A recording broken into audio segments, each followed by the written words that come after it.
Cheers, guys. Epix 911, welcome to the Elitist Geek.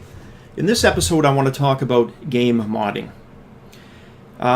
Before we get into that, this topic's been around for about a week. I'm a little late to the party. It was more just interest from the sidelines, kind of seeing which way the chips were going to fall. And honestly, my gut feeling at the time was, oh shit, this isn't going to end well. In fact, my opinion from the outset was different than a lot of other YouTubers. I mean, there's some really popular YouTubers that actually surprised me with their stances. And not to get into a he said, she said. Everyone's entitled to opinions. All opinions, can be valid. But I'm going to disagree with kind of how the wind was blowing on this topic initially. So the argument from some of these YouTubers was that there was some good in this. In my opinion, there was no good in this. It was ill-conceived from inception. It was ill-conceived through to execution. And the PR damage control, while quick, was a little shaky. Anyways, the bottom line is it didn't take more than a couple of days to basically reverse the shit show, gong show, whatever the hell you want to call it. So let's back up a little bit. Let's talk about game modding. And let's talk about what qualifies as game modding. You can find a lot of websites out there. In fact, a lot of the Hall of Fame websites and the historical websites dealing with game mods, and I'll put a few in the link here in the description down below, they don't quite got the history right. And I'm by no means an expert, but there are some glaring omissions when these websites talk about the history. Team Fortress is often listed as the first modded game, which old farts like me know absolutely not true, and even millennials that grew up playing games, and we'll get into those games, know that that's not the case. So that was pretty shocking, the ignorance of the history of modding. So let's take a look. Well, what qualifies as a mod? Okay, you can go back to the 1980s, and you can look at the original roguelikes. And when I talk roguelikes, I'm talking proper roguelikes, not everything and its brother, which is now called a roguelike, which I call a rogue-alike light. Certainly not a roguelike. What are we talking about? We're talking about the classic four. We're talking about Angband. We're talking about NetHack. We're talking about Dungeon Crawl. And to some degree, Atom, Ancient Domains of Mystery. Although Atom from the start has always been closed source code. There may be some changes in the future, but to date, it's been closed code, private code. So it didn't quite evolve like the other games. I'm not saying they were the first truly modded games, but they were the first games where modding, aka modifying the game's code, really changed the game or really enhanced the game. How were these roguelikes developed? How did they evolve? Well, they evolved because, at least for Angband and NetHack, the source code was open source code. So any programmer could take that source code and modify it. Sometimes the source code was modified to completely change the game. Other times it was subtle enhancements. For example, Angband is probably of all the four roguelikes, I would say it is the one that has been changed the most. And without looking, if you look at the Eye of Taj Mahal, I believe that one was based off of Angband. I'm pretty certain. If you look at that compared to the original Angband, it's, wow, a lot has changed. But sometimes for the programmers, it was just adding a spell system, adding items, adding traps, adding monsters.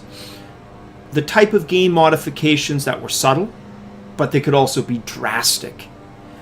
So for me, in my heart of hearts, yes, absolutely will agree. It's not in the same definition as what we think of modding today, but they were 100% modified or modifications of the original game. So that's kind of what I look at when I talk.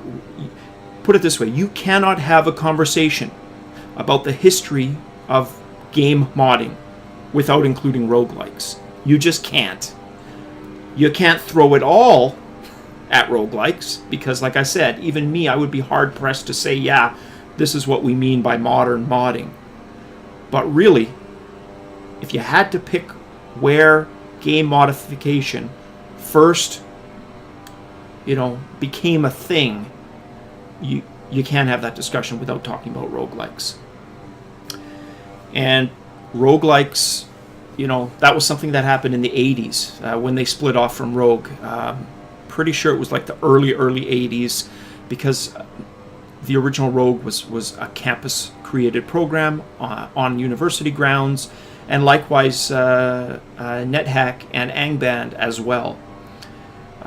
Not sure about Dungeon Crawl, and I know Ancient Domains of Mystery was the early 90s from Thomas Biskup, I believe, just off the top of my head is his name, a German fella. So that's how far back I'd go. If you are talking more modern, what we think of as modding today, I would say you'd have to start with Wolfenstein 3D, not Team Fortress, but you'd have to go basically 4 or 5 years prior to Wolfenstein 3D, because in Wolfenstein 3D you could mod levels and monsters, and in fact the first mods that came out for Wolfenstein 3D were exactly that. And that often gets overlooked, Wolfenstein 3D, because Wolfenstein 3D, for most of its life, has been living in the shadows of Doom. And it's because Doom was the mainstream hit. It was the game that, finally made people sell their Amigas, their Atari STs, to move over to the dark side. But, make no mistake, the early adopters, people like myself, my close group of friends, it wasn't Doom that wooed us. It was Wolfenstein 3D. And you got to remember, you're dealing with PCs, the Atari ST and the Amiga, that 16 to 64 colors was about it for a video game. You could do higher through tricks, but not for fast games. Wolfenstein 3D was luscious. It was beautiful. And while it's a pixelated mess now, back then, it was falling in love. I mean, it was the game that made me sell my Amiga. There were others, but it was the primary game that made me sell it, and my buddy too. It was that revolutionary. But Doom would come along and be even more revolutionary. And they say history, and I know this quote isn't completely accurate, but history is written by the victors, not the defeated. And unfortunately, in that battle, while Wolfenstein 3D was their first real hit, it was id's Doom that would go on to, be the legacy, the historical legacy. Now, if you're going to talk first-person games, they probably initially benefited most from game modding. Games like Counter-Strike, I mean, the mods, the game itself, absolutely, the longevity of that game, and those are some of the advantages of modding, and we'll get into those, and we're going to touch on why this was so ill-conceived. For me personally, while I love shooters, I play shooters, the most revolutionary games for me that benefited from modding would be RPGs. You could take a game like Morrowind, which I believe was 2002. 1992. I'm old, but yeah, it wasn't quite that old. Games like Morrowind, you can take them, you can add some of the best graphical mod enhancements that are out there, and change the game so drastically from those original 2002 graphics that while you couldn't put it up against AAA titles of today, it still holds its ground to this day because of modding to games that are, 5 to 10 years older than it because of modding. And that's huge. Oblivion, same thing. You could put MMO type hours into games like Morrowind, Oblivion, and certainly Skyrim as well because of those game modifications. They can add that much. I think my Skyrim must have been 500 plus hours, right? Not in the same realm as, for me personally, as EverQuest and WoW, because I played those to death, but certainly compared to most games that you pick up and play, 10 to 50 hours, or even MMOs that are hyped and then lose their steam within 3 to 6 months, like Conan and Star Trek, and you can go on, Dark Age of Camelot, etc. So for me, that's my personal genre. I'm curious to hear what you guys think. What are the genres that you think benefited most? For me, I would say it was RPGs and first-person shooters following RPGs. And then maybe strategy games, but not as much. Usually, it's a lot harder to balance significant, game-changing mods for a strategy game without ruining game balance than it is for an RPG or a first-person shooter. So let's talk about why this was such a bad idea. Let's take a game like Skyrim, and in fact, Skyrim was probably, fans of Skyrim probably tipped this whole thing as quickly as it did, because the average guy or girl who plays Skyrim with mods, I can almost guarantee you it's 10 plus mods, not 1 or 2 or 3. Utilizing mods in itself is pretty addicting, right? It's one of the few advantages of PC gaming. One of the real clear-cut advantages, let's clarify, because to me there's lots of advantages of PC gaming. I love console gaming, but modding has always been the thing to me. If a game comes out on 2 platforms, Skyrim, right? Oblivion, which I think came out for the original Xbox, I will always, for the RPGs, first person you could argue a little different, but for the RPGs I will always get the PC version because I can quadruple, quintuple, sextuple the gameplay just through mods, right? That should have been part of the thinking from the outset, and it wasn't. The volume of mods that the average person uses, right? But let's also, because with volume, what do you get? And it's exactly what caused the video game crash in 1983. With volume, you get crap, shit, useless wear. For every 100 mods, probably 80 to 90 are crap. And why is that? It's because everybody thinks, everybody who has programming ambition thinks that they can be the next best modder. So you have mods that are half unfinished, almost completely unfinished, poorly supported.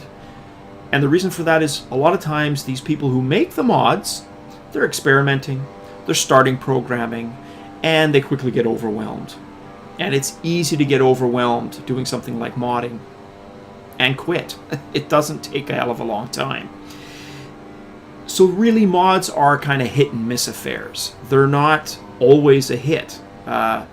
If you went to Nexus, which is the place I go to for Skyrim mods primarily, and Steam Workshop second, you didn't read, you didn't do anything. You just went to a list and you download 10 mods. I can almost guarantee you, provided it's not a most popular list, but just a truly random list, 80 to 90% of them are going to be crap, cruft, won't work properly. Now imagine paying for that. That's huge. I've got no problem with donation buttons. I think donation buttons are fantastic. I've used them myself in the past. There are truly groundbreaking mods out there. And for me, some of the best Skyrim gameplay experiences I've had have been with mods that have enhanced the game considerably. Double, tripled the playtime. No problem. I will reward the programmers. I understand the hard work there. There are some other rewards that are part of being a game modder. Rewards like being recognized by the game company, and admittedly rare and almost in the category of winning the lottery. But game modders that are skilled do get hired by game companies. It is a fantastic thing to put in your portfolio as a game programmer. And many do get hired. So you've got the volume, you've got the hit and miss mods, you've got the tons of cruft out there, all pointing to why this was so ill-conceived. And literally, that's the reason it derailed. Skyrim fans were probably the loudest, but other communities as well. So again, how do you reward the programmers? Well, for programmers, this isn't their bread and butter. This is something that they enjoy doing, and of course they should be rewarded for it, but more along the shareware or donateware model than paying an amount, in my opinion. Like I said, that's my opinion. I'm interested in yours.